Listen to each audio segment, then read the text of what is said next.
John Rudge in particular. As the minutes tick by, I make about 15 minutes left here at Vale Park this afternoon. Will John Rudge make a substitution, maybe pull one of the wide men off and put Stuart Talbot on to actually add a bit of bite out there? Had a good pre-season, but Andy Porter to McCarthy. Takes a deflection, and Tony Naylor! Well, I was talking of substitution just that little bit too soon, and Tony, the man you said, looked very sharp earlier on in the first innings. Well, Steve Guppy again will take this left-footed, swinging it into towards the goalkeeper. Again, it's a near post flick on, and Naylor's there! And Naylor gets the flick on, and the Crewe Alexander defence was stagnant there as Tony Naylor gets his second goal into Port Vale, without a doubt, are going to have to do something. But the Iceman plays a long ball. Elliott, powerful header. Glover brings it down. Finds McCarthy out on the wing. Easy ball from McCarthy to Neil Aspin. Neil Aspin on a charge. And McCarthy gets the cross in. Foils header to Naylor. Still Naylor. Shoots, and Tony Naylor. Port Vale with a chance out of nothing. 41 minutes into the first half. And Steve Guppy comes back and retrieves for Port Vale. Nobody there though.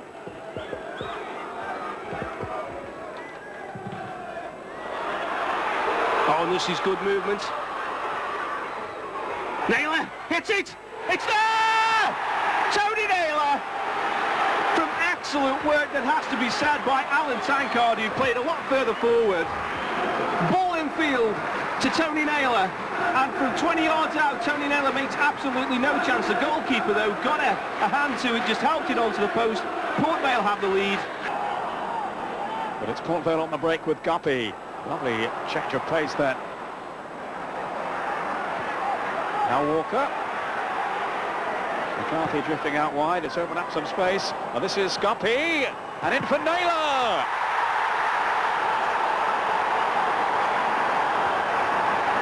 Superb build-up then from Port Vale. And Tony Naylor, their leading goal scorer, in at the finish.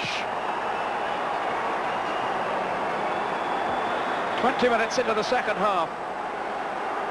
And it was a move that deserved a goal.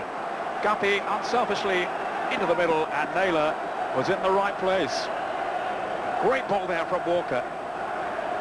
It all started from a fine run out of defence by Guppy. And he was the man who supplied the cross. Alan Tankard plays it down the line.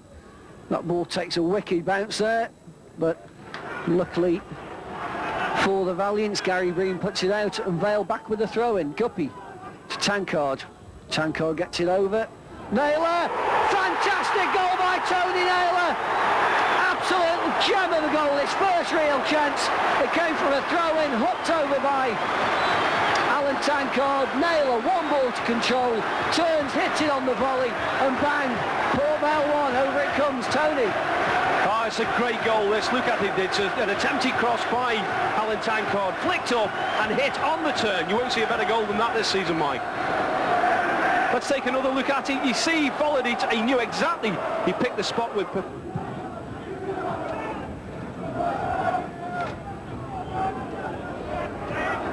Paul Devlin, of course, came from Stafford Rangers to Notts County for £40,000 and then moved to St Andrews for considerably more than that. And that's a good ball from captain Andy Porter to Andy Hill.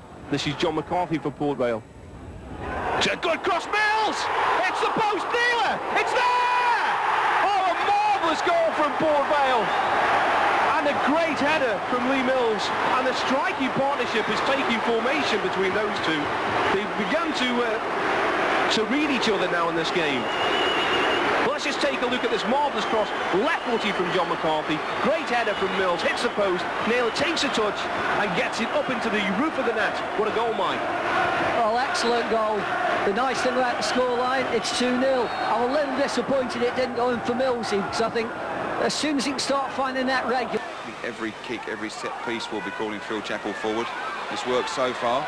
Sturgis, Lisby, Sturgis, cleared by Aspin.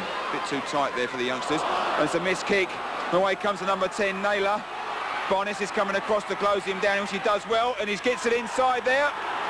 Number 10, Tony Naylor. Scored 30 goals since he went the side since 1994. And he has equalised. Missed kick came from Richard Rufus, went underneath his leg. So as the afternoon draws in, it's going to get colder now this afternoon.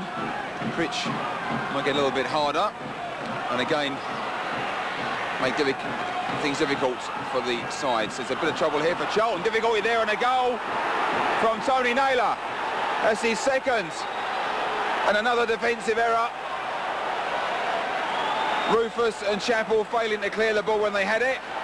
And Tony Naylor, like he picked up straight away in the first half. When there's a mistake by Rufus, has picked up in the second half.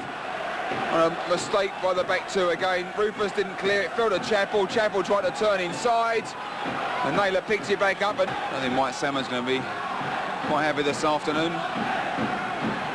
Hasn't really had a save to make. And then, on the other hand, he's got 2 goals in the back of his net. Another mistake there. Chappell's clearance hasn't got away. This time McCarthy's there. Naylor's in the middle. Here he is for a hat-trick, and there's his hat-trick. There's the hat-trick with the number 10, Tony Naylor. And Phil Chappell, who went to clear the ball on this side, was robbed by John McCarthy, who sprinted down the Port Vale right. Charlton defence was coming across.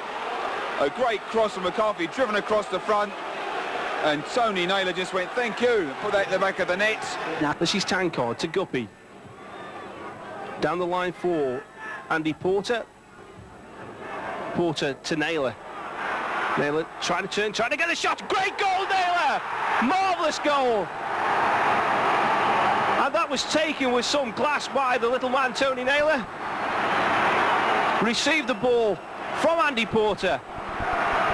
Takes a turn, sees where the goalkeeper is, and then fairly curls the ball past the diving Paul Crichton. So free kick going to be taken by Andy Hill.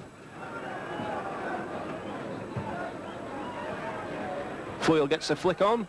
Jermaine Holwyn's there, it falls. Naylor! It's there! Naylor scored! 2-2. The 2 smallest players on the pitch got 2 goals apiece. 2 of the best little strikers in the Football League, and Tony Naylor says, I'm your man. Gets his second of the game. Andy Hill. Hill again. Ian Bogie now gets involved, but it's a poor ball. Andy Porter, though, as ever, battling away there. He turns, makes time for himself on the ball with Andy Porter there. In turn, finding Dean Glover to Cordes. He'll play it now. Well, this is a good passing movement now from Port Vale. Andy Hill to Lee Mills. He just brings it back. Dean Glover back to Mills. Ian Bogie takes over. You've got Cordes calling for the ball. Instead, he finds Naylor. And look at that, Tony Naylor there. Gets the shot in. And Tony Naylor, well, the move itself brought applause from the crowd, just the way it was played around the back 4. It was played in by Ian Bogie.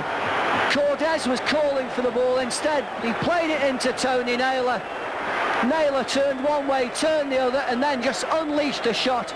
The back of the net rippled, and the crowd went wild. Port Vale 1, Oldham Athletic 0, but Tony wasn't that a peach of a goal. But only finding Talbot, who in turn finds Andy Hill. That's a poor clearance upfield by Andy Hill. Nippy Naylor just gets in there. And Lee Mills. Port Vale, Naylor going into the area now, but can Mills do something here? He's trying to square this ball up. Ian Bogie. Naylor. Still Naylor. Can he get there? Tony Naylor makes it 3-2 for Port Vale. And it was actually Naylor who won that ball. Played it down the line for Lee Mills. Mills waited for Naylor to get into the area, played the ball into Ian Bogie. Ian Bogie played it through to Naylor. Naylor kept us hanging on for what seemed like minutes. Turned his man one way, turned his way another, and then just fired that ball into the back.